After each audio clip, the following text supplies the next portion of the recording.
Mon rêve pour la Martinique, c'est une Martinique où on a envie d'être, où on a envie d'entreprendre, où on a envie de travailler, où on a envie de s'installer. Une Martinique résiliente. Nous sommes les héritiers d'une histoire, nous sommes les héritiers de plusieurs décennies de combats. Et il revient aujourd'hui à nos générations de s'engager pour leur pays. Je m'appelle donc Manuel Pamphile, j'ai 29 ans. Je suis martiniquais, je suis actuellement chargé des affaires européennes et des affaires nationales de la collectivité territoriale de Martinique. Je représente la collectivité à Paris et à Bruxelles. Mon parcours. J'ai grandi en Martinique jusqu'à l'âge de 18 ans. J'ai été scolarisé d'abord au Marigot, ma commune de naissance, lycée général à Sainte-Marie, baccalauréat économique et social, intégré Sciences Po Paris juste après le bac. J'étais au campus délocalisé de Dijon où j'ai passé 2 années à travailler principalement sur l'Europe centrale et orientale. J'ai fait une 3e année à Bruxelles en stage dans les institutions européennes, 6 mois au Parlement européen, 6 mois à Eurodom, un lobby qui représente les acteurs socio-professionnels des régions ultra-périphériques auprès de la Commission européenne et du Parlement européen. Et 2 dernières années de master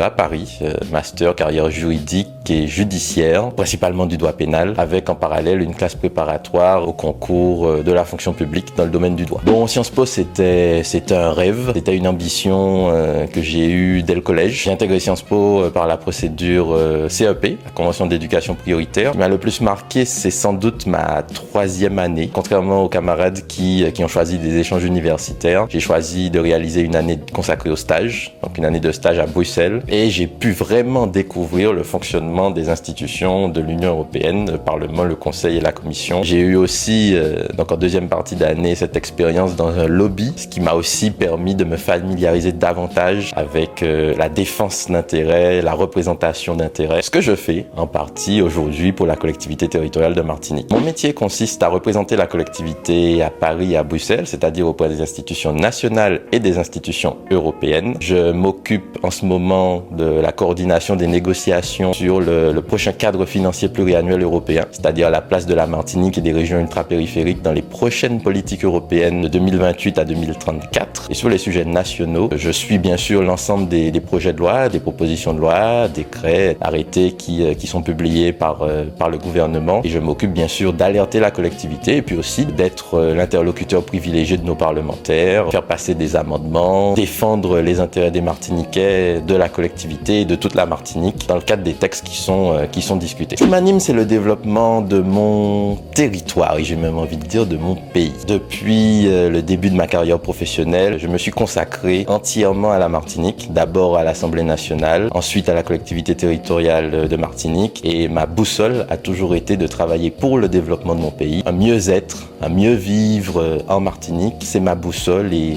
disons que c'est mon objectif quotidien. Le retour au pays, pour moi, c'était un objectif. J'ai eu l'opportunité de rentrer, très rapidement d'ailleurs. Le retour au pays, pour moi, a été un moment d'épanouissement personnel, un moment sans doute de reconnexion. Après 6 années passées en Hexagone et en Europe, ça a été pour moi, voilà, c'est cette opportunité de rentrer travailler directement pour mon pays, à la collectivité territoriale de Martinique, et puis d'être auprès de mes proches, de mes amis et de ma famille. Aujourd'hui, je suis de retour à Paris, aussi dans le cadre d'une opportunité, toujours au service de mon pays. Donc disons que c'est comme si j'y étais encore. Mon rêve pour la Martinique, c'est une Martinique où on a envie d'être, où on a envie d'entreprendre, où on a envie de travailler, où on a envie de s'installer. Une Martinique résiliente, insérée dans le monde. Nous sommes les héritiers d'une histoire, nous sommes les héritiers de plusieurs décennies de combats. Et il revient aujourd'hui à nos générations de s'engager pour leur pays. Pour le moment, je suis dans une phase d'engagement professionnel, donc au sein de l'administration. Aussi un engagement en quelque sorte politique. J'y travaille d'ailleurs, prenne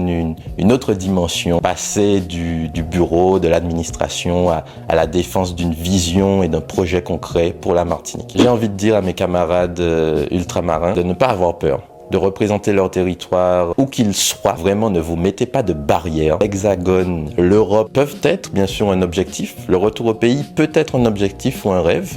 Allez-y, vous ne serez pas déçus, mais surtout, ne vous enfermez pas dans une pensée restrictive. Vraiment, épanouissez-vous et n'ayez pas peur. Je suis surtout sur LinkedIn, qui est un réseau professionnel connu de tous et toutes. Manuel Pamphile, je pense qu'on peut facilement me trouver. Alors, un prochain ou une prochaine invitée, Jordan Eustache, qui a été directeur de cabinet lorsque j'étais chef de cabinet et qui a été directeur général des services de la collectivité. Noémie Gadarcan, qui est actuellement conseillère tourisme à Bercy. Arnaud Narainin, qui vient de la Guadeloupe, qui a réussi son concours d'attaché d'État. Ce sont les principales personnes qui me viennent en tête. Merci beaucoup pour cette opportunité et à très bientôt.